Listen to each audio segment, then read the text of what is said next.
بسم اللہ الرحمن الرحیم۔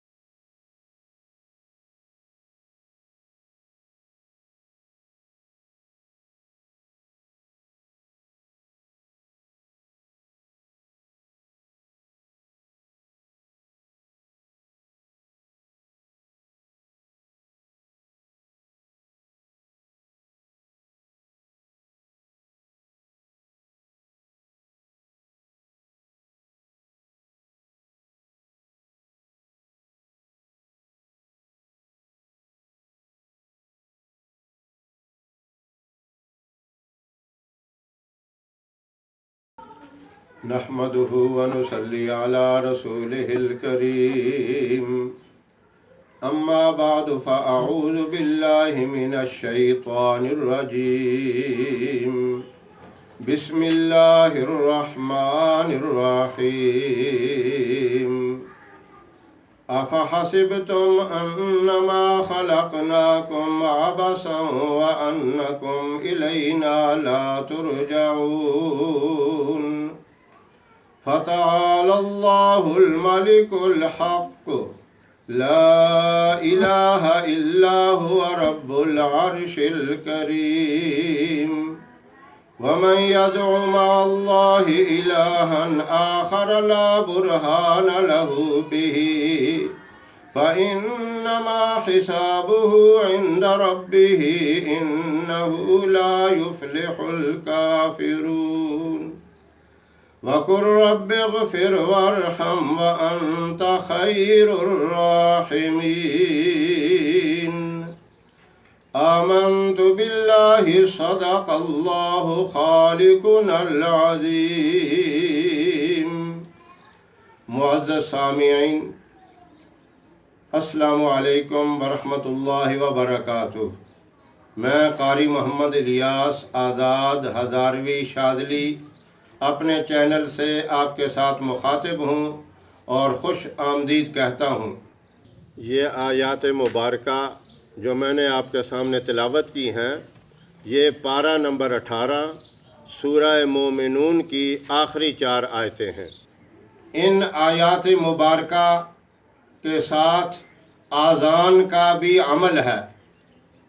اس کے سب سے پہلے اس عمل کے فوائد میں آپ کو بتاتا ہوں اور اس کے بعد پڑھنے کا پورا طریقہ آپ کو انشاءاللہ بتاؤں گا۔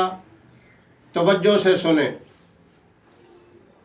کسی کی اتنی بڑی پریشانی، اس کی آرزویں کسی طرح کی بھی پوری نہ ہوتی ہوں، نیک خواہشات، نیک حاجات اس کی پوری نہ ہوتی ہوں، گھریلو جھگڑے، میاں بیوی کے جھگڑے، اولاد کی نافرمانی، سرکش جنات اور شیاطین کا گھر کے اندر عمل دخل، لا علاج بیماریوں کو دور کرنے کے لیے یہ عمل اتنا مجرب ہے کہ حضرت ابو ہریرہ رضی اللہ تعالیٰ عنہ کی اس روایت سے آپ اندازہ لگائیں۔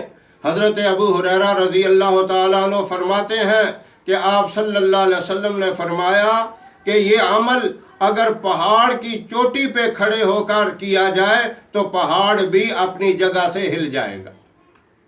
اس کی طاقت کا آپ نے احادیث مبارکہ سے اندازہ لگا لیا ہوگا۔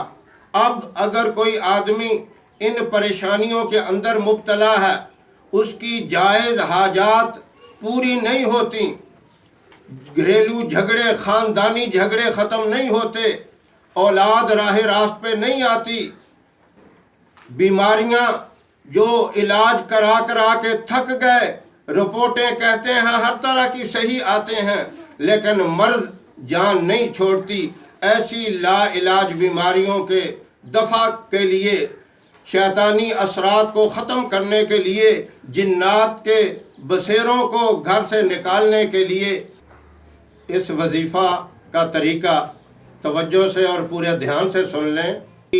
4 آیتیں مبارکہ، آخری جو آیتیں ہیں اکٹھی پڑھنی ہیں۔ اور 4 دفعہ پڑھ کے 1 شمار کرنا ہے، اسی طرح پھر 4 دفعہ پڑھ کے وہ 2 ہو جائے گا، پھر 4 دفعہ پڑھیں گے تو 3 ہو جائیں گی، اسی طرح ان کو 7 دفعہ پڑھنا ہے، اور ساتھ ہی آذان 7 مرتبہ پڑھنی ہے۔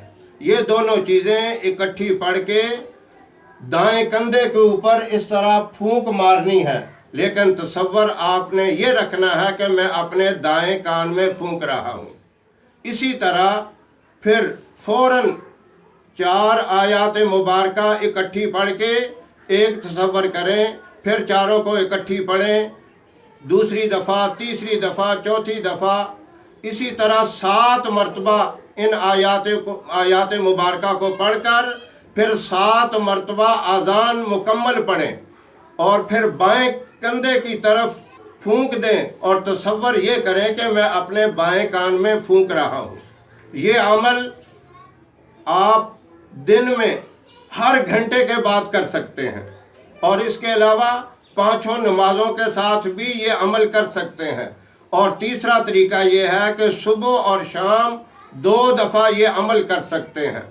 اب گھر میں 1 آدمی کرے پھر بھی ٹھیک ہے، گھر کے 2 آدمی یہ عمل کریں پھر بھی ٹھیک ہے، 3 کریں پھر اور زیادہ اچھا ہے، گھر کے جتنے افراد ہیں سارے یہ عمل کریں۔